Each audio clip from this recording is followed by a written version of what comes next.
And those voices bring us to our discussion then for this evening. We're asking, how is the quality and also the availability of water in your area? Share your experience. And what I'd like to see also is a WhatsApp video perhaps showing us your face, or maybe show us the water if there is something to see. You know, sometimes in areas like Hammanskraal, you turn the water on and the water is visibly unhealthy. Send us a voice note or text as well via WhatsApp. That number is 072-110-5584, or give us a call on 010-594-6010. I'm joined in studio by Civic Movement, the Johannesburg Crisis Alliance co-governor, Mr. Ishmael Mkhabela, and on video link, we are joined by the Deputy Minister for Water and Sanitation, David Mahlobo. Good evening to you. We also have water expert Karen Bosman, who's joining us via video link. The Westville Ratepayers Association chairperson, Asad Gaffer, is also with us this evening, and the Transvaal Agricultural Union Vice Chair for Environmental Affairs Committee, Erica Helm, speaks to us. And so we're going to be having quite the discussion, speaking to various sectors and spaces. But I want to start here with you, Mr. Mkhabela, because obviously that activity in Westbury taking place here in Johannesburg, are you surprised that we're seeing communities particularly that angry as what we saw in Westbury over water in Johannesburg? I think if I were to say I'm surprised, simply that I have no empathy. This is a logical development, and actually to see so few communities rising up in protest is a miracle we're facing. Unfortunately, you find that when such things happen, the leaders in that community are on holiday. It's people who have not had the experience of standing up for the community who have to stand up. Water is life. It affects everybody. It respects no color, age, gender, or status. All people are affected in this country, not only in Westbury. All of us, we are affected one way or another, directly or indirectly. So, surprise, I'm angry. I'm not just surprised. And in fact, why am I angry? I'm angry because this is man-made. It's something which those in power could have foreseen and did something to address that problem.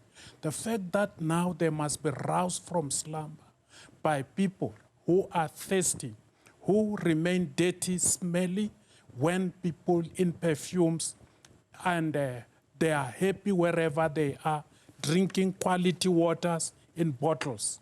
It is really something which makes me incensed. And I actually feel we have to do something. We have to find solutions. We can't tolerate that people can go without water for more than 24 hours. No reason, no justification, no rationalization can be accepted to justify that people may live without water. What next? Are we waiting for people not to have even air to breathe? Then we'll do something. I think this is time that all of us, including you, must stand up and we get this thing addressed. Yeah, and it's a basic right. Access to water is a basic human right. And that's what I think needs the attention here. Asad, I want to bring you in. And of course, Deputy Minister, I know that we appreciate you making time. If you could listen to some of the issues that are raised and then respond, Deputy Minister. Asad, you were nodding while Mr. Mkhabela was speaking. Talk to us about the situation in Westville and particularly in Durban. I mean, we've been covering it for months, the water issue, certainly the issue around the quality of water, and then in some communities, the access just being really in such a crisis position. Describe it for us in your own words. Thank you very much. Yeah, I was nodding because the Deputy Minister is actually telling the truth. 30 years into democracy, and we're sitting with a situation tonight where we're discussing the issue in terms of access to water, the quality of water, the suffering of the people. And we must call it out and we must say it for what it is. This government has failed this country. And I'm glad that you brought me on, because for those of you who are familiar with eThekwini, Westville is one of the better suburbs. But when we took up the struggle, we didn't just take up the struggle for Westville, we took up the struggle for eThekwini at large. There are communities around Westville that do not have direct access to water. And listening to the earlier comments about the children, having, wishing to have a bath and the quality of the water, etc., it's absolutely heartbreaking. And this is what our organization, I know you introduced me as the Westville Ratepayers Association. We've gone on and formed a much bigger association from Westville. We call the eThekwini Ratepayers Movement. We represent all communities within eThekwini. And the issue of water, I mean, we got the tanker mafia, which we must also talk about, where certain individuals are intentionally damaging the infrastructure only to profit from it by supplying water tankers. And we mustn't be shy to talk about it or be afraid to talk about it. Government needs to put an end to this. And the right to water and the access, and we're talking about constitutional rights, here in eThekwini as an example, eThekwini buys water from Utugela Water, our Mgeni water as we know it, and then obviously supplies communities. They raise a profit on that water, and then you also have rates that they're collecting from residents in eThekwini. But none of the income that's received directly from water is ring-fenced for upgrading of infrastructure and improving lives. Much of that income is being used for frivolous activities, which do not improve lives. And this is what we're standing up against. It's really heartbreaking to find that in 2024, you have a granny that must walk 2 kilometers, carry a 50-liter container on her head just to have access to water. And in some instances, when the tanker arrives, she's still coming down, she's screaming for a tanker, and the tanker drives off. And then she'll probably only see the tanker in two or 3 days' time. How is it that we are able to accept this? And I like what the Deputy Minister is saying. Okay. Why is it only some communities who are standing up and are now making their voices heard? Okay. As a country, we all need to stand up. Yeah, it wasn't the Deputy Minister who was speaking, though. That was Mr. Ishmael Mkabela with the Johannesburg Crisis Alliance. He's the co-governor, rather, of the Johannesburg Crisis Alliance. But, Asad, the Deputy Minister, David Mahlobo, is in this panel and listening in and will respond, I think, once we've heard the various voices that we've got here with us. Erica, I think it's important to bring you in because you can certainly talk to us about what the situation looks like in Limpopo.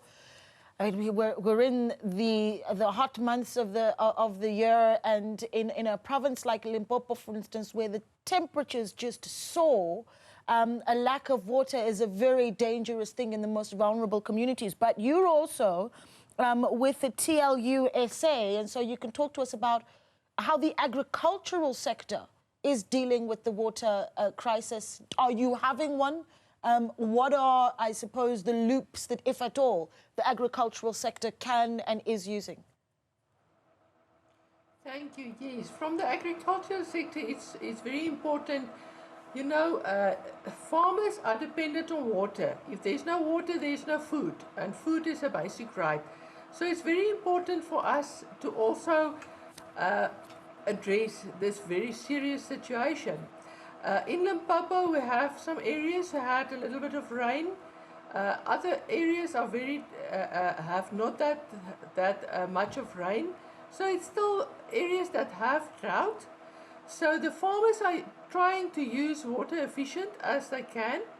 And it does influence the plantings. So that depends on food security. If there's no water security, as they go hand in hand. So yes, from our side here, we are doing our best. The farmers are seeing what they can do, how they can plant, according to the water that is available. But it's a very serious concern for the farmers all over South Africa.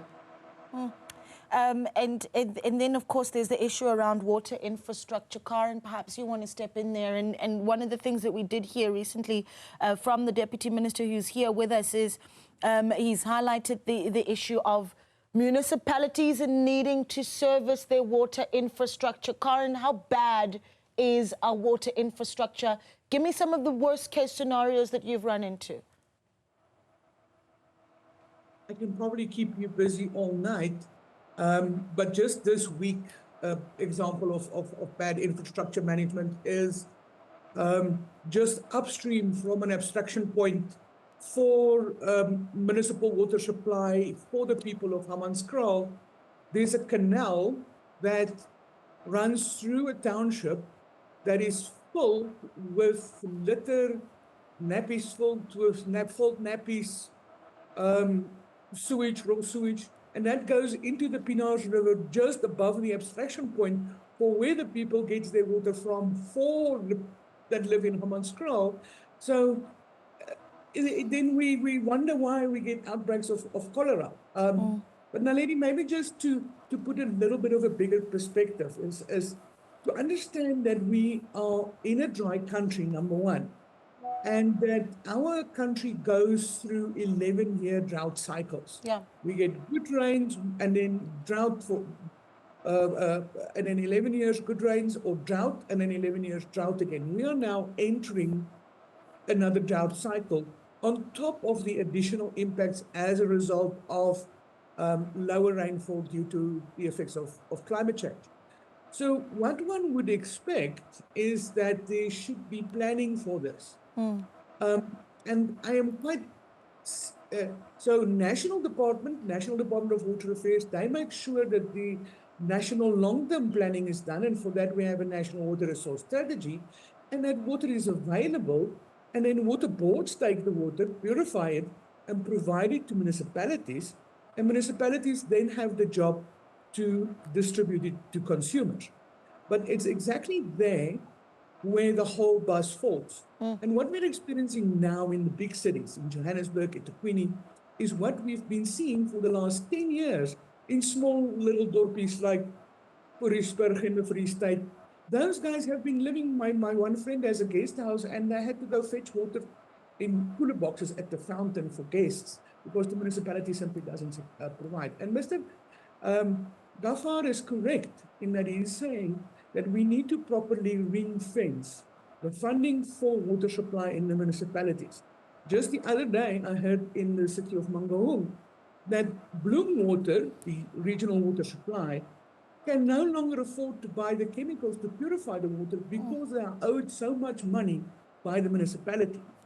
And then municipalities go and have lavish parties, overseas trips with the money ratepayers are paying for the purification and maintenance of water infrastructure. Sure. And here I want to specifically say that it's not the technical people who work at the infrastructure. Some of the best guys and the most committed guys is the young 28-year-old Mr. Tolofeng, who knows the nitrate cycle at Dasport Sewage Works better than I do. Yeah. But they can simply not make chlorine. They need to go through procurement, and then it becomes a financial decision-making process. And then the people who make those financial decisions, they need to be held accountable. And what we lack and what we need to implement as a solution is, in my opinion, criminal accountability for municipal managers and decision makers who waste water money on other things and cause people to get killed by diarrhea, cholera. Yeah. Our infant death rate in South Africa is very, very high amongst countries with similar infrastructure to us. Yeah. Infant death rate is babies dying before they reach 5 years old. 37% of our babies who die in this country before they reach 5 years old die of diarrhea. And that is one reason and one reason only: lack of proper water supply and sanitation services by municipalities.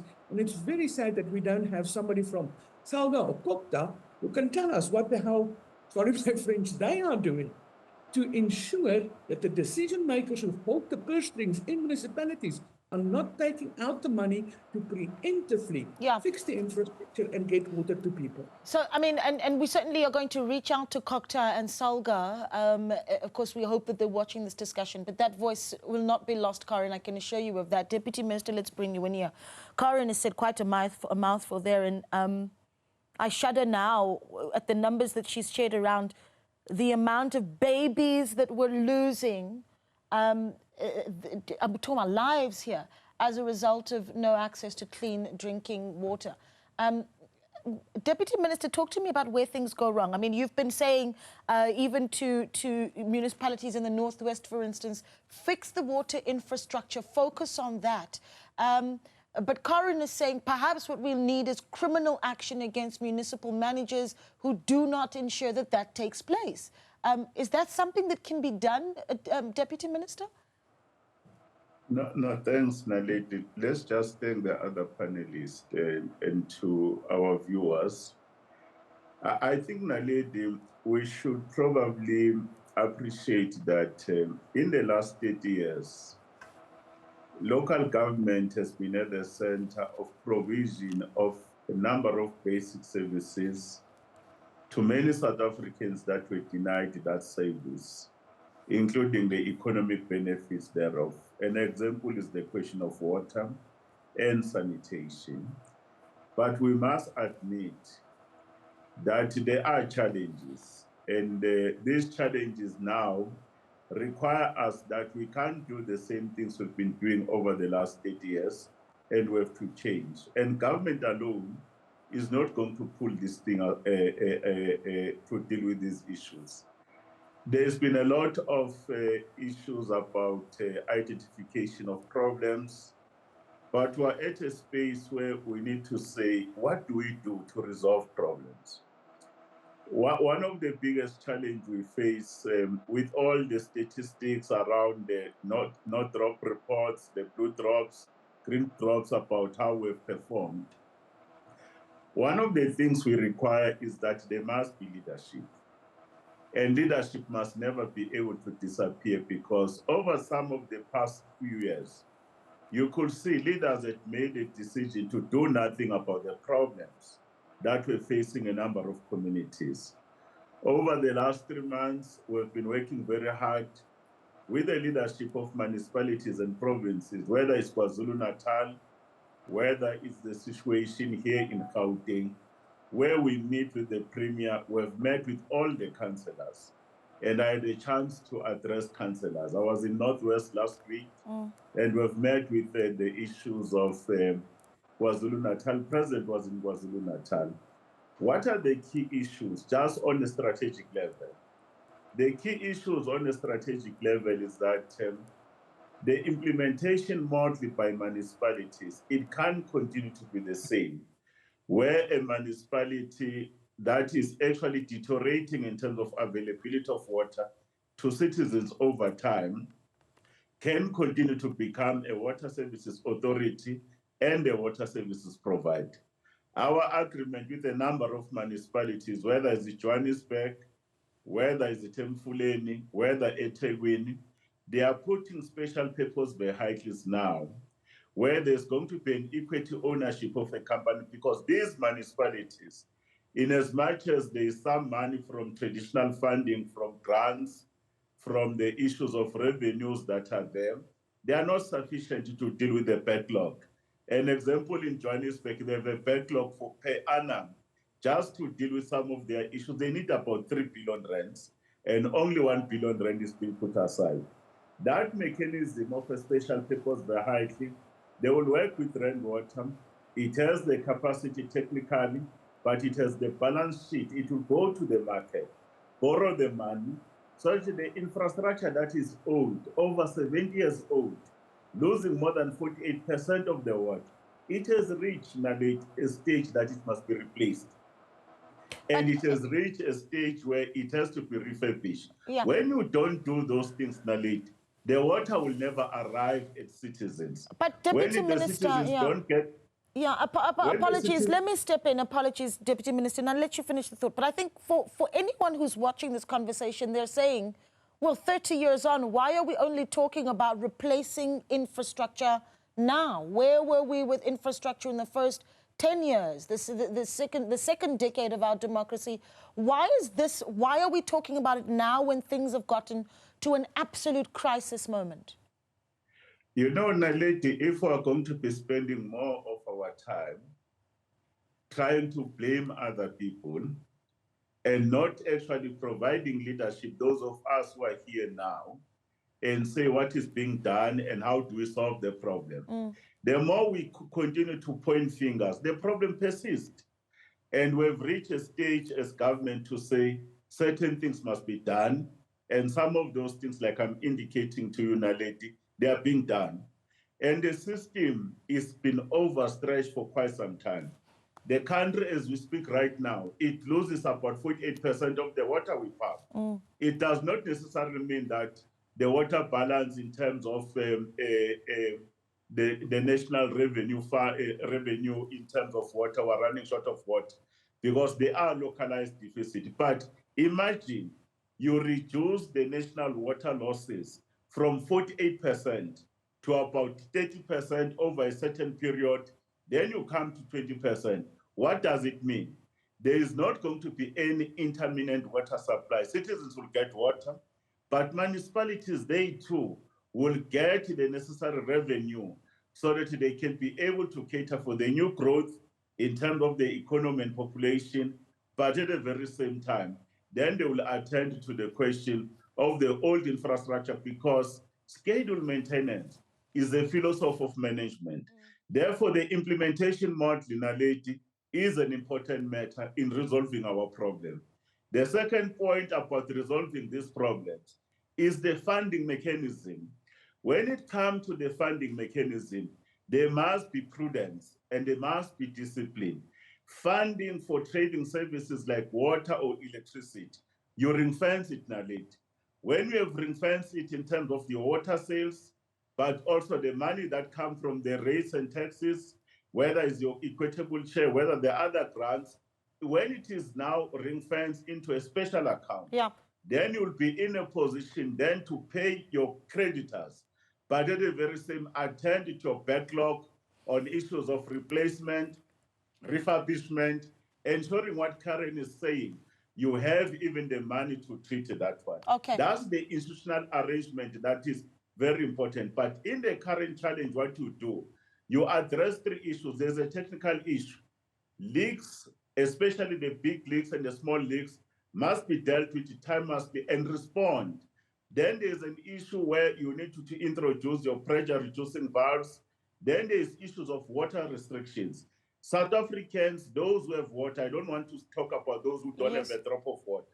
There are those whose behavior around water use, they behave that as if the country has more infinite water resource. Okay. It has to change, where you can't be using, like in Gauteng, more than 280 liters per person per day, instead of using about 173. And that's right. And I think that it's important then to talk about the role of government then in legislating against that. For instance, we've got level 1 water restrictions that have been put in place, and that being something that can be, of course, taken further. But I want to do this for a moment. Here's the thing about the importance of water, not just as a basic human right, but the quality of it has, in the past in our country, become a matter of life and death. You may remember this. In Hammanskraal, 31 lives lost due to cholera because the water situation there was so bad. And over the years, they've received multiple promises around when the water in Hammanskraal will return steadily, when it will be clean enough to drink. In fact, speaking to the Tshwane mayor yesterday, Nasipi Moya, I asked her that very question of the deadline has been moved multiple times. At some point it was the end of October, then it was the end of November. It's now, well, the middle of November. It's now the end of November, and that situation still hasn't been fixed. This is what she said. Listen. The day of the inspection, obviously what was clear is that the water is not drinkable as yet. And in our engagement with Magalies and obviously Magalies Water was to say, ideally what we want as the city of Tshwane is that when we launch this project, we should be able to drink the water first before we give it to the residents. Obviously by the 16th of November, when the minister and the delegation were there, that requirement had not been met. So since then, since the inspection of the minister, we can confirm that the Magalies Water, the civil work and the mechanical and the electrical work is done. What is now missing is the flushing of the pipelines. Mr. Mkabela, I'm going to bring you back in here, and I know that you're also a professional community organizer. A community like Westbury that's been sitting for close to a week with no water. A community in Hammanskraal that listens to what the mayor has to say, and even the words that we heard from the Deputy Minister just moments ago. Satisfactory answers? Well, I actually find that the minister, typical of government leaders, they are good at blaming someone, except that they can't take blame themselves. I actually believe that when government presents challenges and call upon people to support it, they have never found the people wanting in their response. Now, I would actually say that there has also been attempts of self-help by people. You go to Westbury, there are boreholes which were made by gift of the givers, among others. There are some municipalities which were being assisted by business, community coming together in order to work with government. And they will be taken to court and stopped from doing something. Recently, even an issue like cutting grass, you find that where the government is failing and people are saying, we'd like to work with you, we don't find willing partners to work with the people. Now, where are we now? I actually feel that when people are prepared to be positive, if that is not rewarded, you'll get negative, destructive actions which will be taken, and it will be not in the interest of anybody, including the government. The government must clearly understand, and we're working with them. Honorable Mahlobo, we do work with government. We know that water should be reduced. We know that the water must be paid for. But when that is turned into political currency, that don't pay, as long as you vote for us, you are fine. When actually, like the Etekwen friend there has said, we are not asking who's benefiting when water is not provided. Who belongs, to whom does those trucks belong to? My own first investigation, the people in power own those trucks. And if you look at the roads as well, with potholes, who own those trucks which are messing up the streets? Now, I actually feel that, in summary, I would like to say that if government is clear and is honest, and it tells people that they have problems and how problems can be solved, and give time frames, and not offer them plans and programs. I think South Africans have proved and tolerated it for too long, 30 years. And we can't now accept a situation where the minister will come and talk like he's powerless, like all of us. We sound more powerful than he is. And we expect our leaders, and you are right, Honorable Mahlobo, when there's no leaders, who will solve it? But if you elect that leaders who can't do anything, what can you get out of them? If you appoint junk, you get junk leadership. And so we sit now with people who don't know how to solve problems. They are good at taking, they are good at squandering national assets and resources. But when you ask them, let us have a plan which is doable, which is achievable, they will have a plan. Yeah, you know, it stands out that you talked about who benefits when a community doesn't have water. What's happening in your own community? Describe the quality or even the availability of water in your area. We'll continue this discussion on the other side of the break. But send us a WhatsApp on 072-110-5584. Feel free to give us a call. That number 010-594-6010.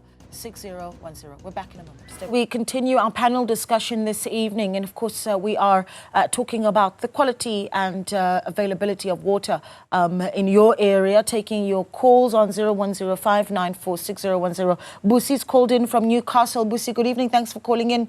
What are your thoughts? Good evening, Naledi. How are you? Talk to me about what things look like in Newcastle. Okay, I'm at Newcastle here at Westbury. There is a small area called Malvani. We've been experiencing water shortage from January. So I don't know what's happening. Describe the water shortage for me, Sis Busi. So when you say water shortage, are you talking about opening the taps and nothing comes out, and for how long that has taken place? So give me the periods that takes place and also what it's done to the community. Yes, it happened from January to June, and then we had the water pot for 2 months, and it started again, and the supply is very bad. And are there water tankers? So January to June, there was no water in that community? There was no water at all. And there were tankers? Yes, there were tankers, maybe one. One tanker? Yes, one tanker, once or twice a week, it will come. Is there water at the moment in this community? No, there's no water. And since when has that been? So when was the last time, just give me the name of the community again, and when was the last time you had water in that area in Newcastle? It's Manzana. It's been a month now. Yeah, it's been a month. How are people then getting by? So how are children getting ready for school? How are parents cooking? How are people bathing? How are people getting by with no water? No, we go by to near places to fetch water. And sometimes the tanker do come. So that's how we live. What's the ward councillor saying to the community, Busi? Come again? What is the ward councillor saying to the community? Nothing. Because we even tried to call the mayor to explain the situation. I think it was before June. And we had water for the period of 2 to 3 months until now. 2 to 3 months. Then, so from January to June, no water. 2 to 3 months from June. And then after that, so June, July, let's say from August, up until now, this community in Newcastle having no water. Thank you for calling in, Busi. We'll hold on to your contact details as well. Asad, when the Deputy Minister was speaking, I saw you shaking your head quite a lot. And I'm keen to hear from you, you know, a community in Newcastle saying months without water and one water tanker at a time. So a desperate situation. Are the answers sufficient from the leaders? Naledi, I must thank you for shining the spotlight on such an important topic. Yes, I'm absolutely disgusted, and I can share, or I can feel that you feel exactly as I feel. So I'm encouraged by the way that you are responding. To the Deputy Minister, and this is something, look, as an organization, we've been having many meetings. And it's unfortunate that when you meet an individual, as we are meeting with the Deputy Minister tonight, the first thing they will tell you is that what we have achieved in the last 30 years, we brought water to communities who were previously disadvantaged. That story is old. That story is stale. You had 30 years to fix all of these issues and improve on what you had. But instead, the corruption has brought us to where we are. And again, the second thing that you will hear is that this is a challenge. No. This is not a challenge. We are in a crisis. And the sooner the ANC government accepts the fact that we are no longer in challenges, we are in crisis mode, then we will start to fix our country. So I am very disappointed in the leadership, very disappointed. We sit in our cushy offices, air-conditioned. You're listening for first-hand of a community in Newcastle, and it's just one of many communities. And this is their day-to-day lives. How is it that we can go to sleep every night, put our heads on the pillow, close our eyes, and here is a woman who's telling you, the last I've had water was a month ago. How do you survive? You asked Naledi. She's not telling you that they're taking water from the river or they're walking kilometers to go and fetch water. How is it that any one of us sitting here tonight can sleep knowing that this is what's happening in our country? No, I disagree. It's not a challenge. We are in a crisis. And I challenge the deputy minister. You heard this community. You can get the number. You can go and visit this community. She's telling you she's reaching out to the councillor. She's reaching out to the mayor. No one's assisting her. She's now reached out to you. You've heard it firsthand. And I challenge you. Go to this community. I'll meet you there. Let's see what this government can do to fix this. Show us that you care for the people of this country. Prove it to us. Erica, I'm going to bring you in here. You know, and we certainly will be following up on that community. I can assure you that, Assad. Erica, where are the opportunities for us to self-correct somewhat? I mean, Mr. Mkabela talked about earlier communities that have said, okay, well, we'll try and set up our own boreholes where civil society has stepped in. But where a situation is so drastic, we can certainly talk to government all we like, but people need water right now. What are the opportunities for, especially rural communities and the agricultural sort of areas surrounding some of these big farms? Where are the opportunities there for us to, you know, extend hands to each other? Thank you, Naledi. And I also want to say that we are yet going in circles if we listen to the Deputy Minister, because, yes, for 30 years we had this problem. Everybody has warned about this problem. Everybody has talked about this problem. The government and the department has been paid, and the administration has been paid to solve this and see that it's correctly run. They have incompetence in the department. They have unqualified staff. And now they say we must not look back, and we must keep those people, and we must keep paying them, and we must borrow money. I think the first thing we have to do is go back to these people, make them responsible for the task they were supposed to do, which they did not do, and they were paid for that, and they must see that how they are going to solve this problem, and they must be kept responsible for that. From the rural areas here where we are, the biggest problem we have is vandalism and theft of infrastructure. So that is a big challenge, and yes, it is a challenge. And I must also say that is a crisis, as been mentioned, because the safety and security services, the SAPS, is not doing enough to protect these infrastructure so that people can get water. They are not doing enough about the water trucks and those whole system that is being implemented where the infrastructure are being damaged. From our side, we help to assist. We try to supply water. If we have in our area a need for water, we do supply water. We supply water to public works to work on the roads, so that water is not being supplied by the community, so the community can get their water. But the biggest problem is the infrastructure and the vandalism. If we can stop that, and we can get all on board, then I think this problem will be solved. Because from our side, we are doing our best, but the corruption and the criminality is growing at a faster pace than we can help them. And that is why we need, our point of view is the economy must be boosted without borrowing money. If we boost the economy and it's a free and fair economy, and this is growing, then the whole situation will be solved. People will have jobs.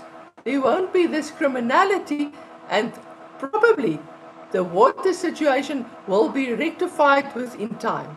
Yeah, you know, I'm going to give the Deputy Minister and Cara an opportunity to give us some of their final thoughts on the other side of this break. But the criminality, I think, is something that in this conversation, we're not going to close it off without touching on it. In fact, one water scientist, Professor Anthony Turton, speaking to Newzroom Afrika earlier this month, talked about how the water mafia is not just focused on winning contracts in the water supply space and also water tankers, but really starting to embed itself in other parts of the water system. That's what Anthony Turton had to say. We're going to talk about that as well on the other side of this short break. Describe the quality and also availability of water in your community. That's the question we're asking you, the South African, today, as we have this panel discussion with various role players. We have a professional community organizer, Mr. Ishmael Mkabela, in studio with us. And then, of course, via video link, TLUS, a water expert. We also have a civil society representing a community in Durban, and so much more, as well as, of course, the Deputy Minister for Water and Sanitation. Taking calls. Thabo is in Kabane. Thabo, a good evening to you. Thank you so much for calling. Good evening, ma'am, and how are you? I'm well, sir. Thank you for calling us. What's happening in Kabane? Again? Talk to us about water in Kabane. All right. We no longer get water here. We sometimes get water once in 3 months. So it's a battle here in Rustenburg, especially Kabane West at the mountain ridge. And nobody's assisting us. Once in 3 months, meaning, so when you say once in 3 months, are you talking about 1 day in 3 months? So I'm trying to, explain that for me. That is correct. That sometimes you do get water once in 3 months for a few hours. It might be 4 hours, 5 hours. And that's it. Then we'll see that water again in the coming 2 to 3 months. And do you know when you're going to get water, if you're waiting months for it? Are you warned as to when it'll be there? Nobody come and give us any information. I've been writing letters to the municipality, to the mayor, to the Department of Water. I even took write letters to the ombuds in Rustenburg. And we're not getting any help in Rustenburg. So your mayor hasn't said anything? Your ward councillor, what engagements have you had from them? They don't come back to me even if I write those emails. So are there water tankers? There's not even one water tanker. Maybe what I'm thinking, maybe they're thinking we're staying in an area where everybody is rich, maybe. But we're not rich this side. All right. Thabo, let's hold on to your number as well, and we'll look into what's going on in Kabane here on the show. Thank you so much for calling in. Let's see the WhatsApps that have come in this evening. Quite a few. I'll look at maybe just about 3 of those. Ndombi Dlamini from Drikopis in Mpumalanga says, good evening. There has been no water at Drikopis at the Nkomazi municipality in Mpumalanga for days now.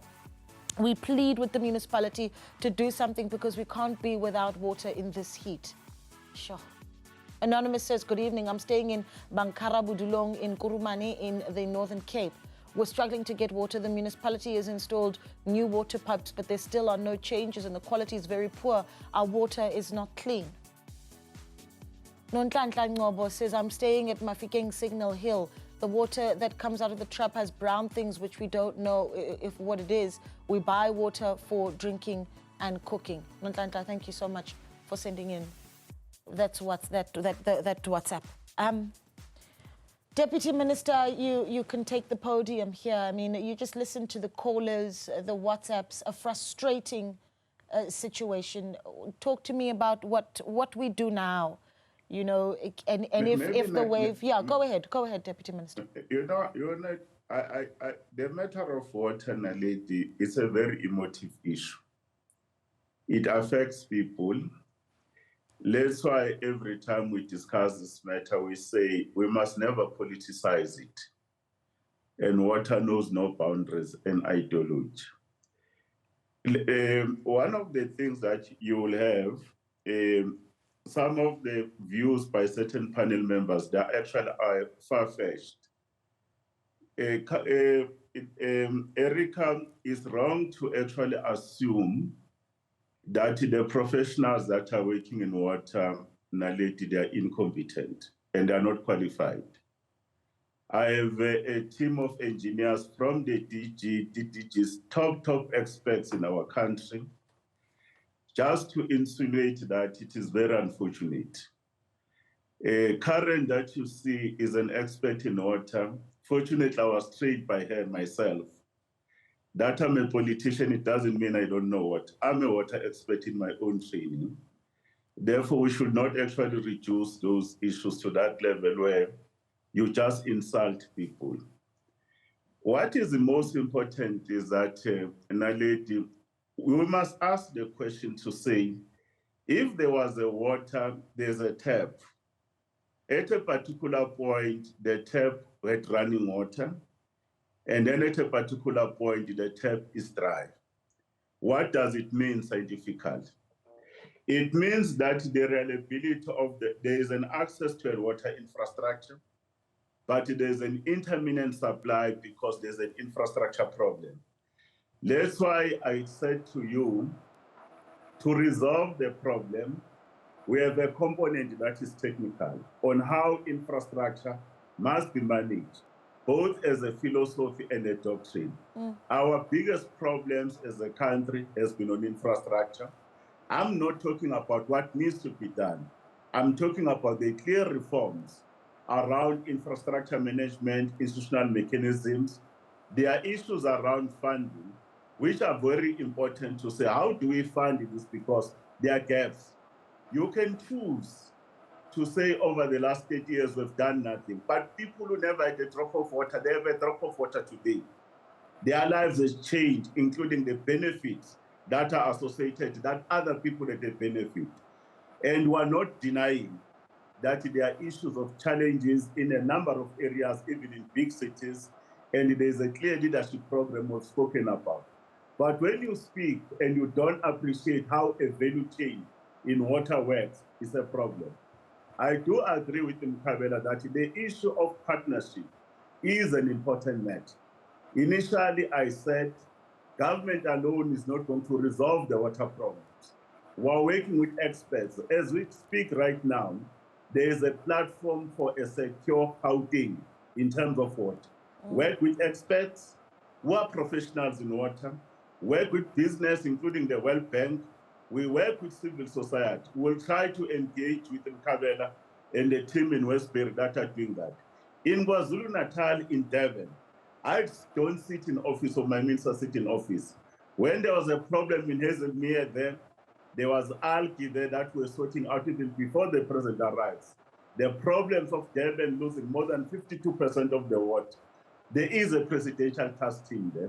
We have Mike Cycliffe being appointed, Cassius Lubis appointed, when we are working with a number of problems, because just to resolve the problems of Durban is going to take time. Okay. There are issues of corruption in the sector and issues of vandalism.